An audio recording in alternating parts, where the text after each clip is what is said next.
60 definition of terms.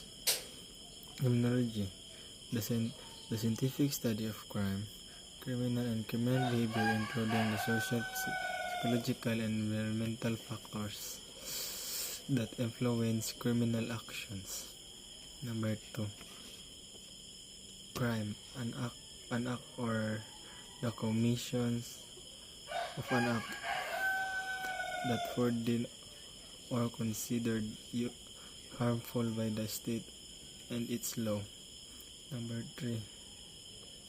Line, behavior that violates social norms or expectation but is not necessarily illegal. Number 4. Law, a system of rules created and enforced by governmental institution to regulate behavior and maintain order in society. Number 5. Criminal justice system, the network of institutions including law enforcement,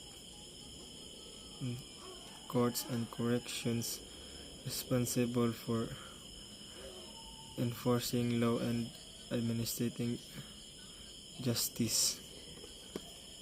Number 6. Penology, the study of the processes of punishment and the management of offenders. Number 7.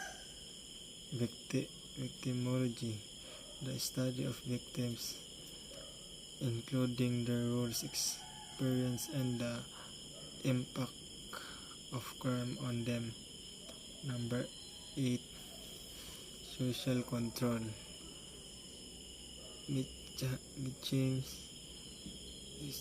strategies, and institutions used by society to regulate individual behavior and maintain social order.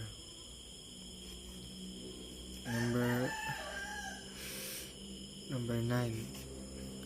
Criminal behavior, action that violate legal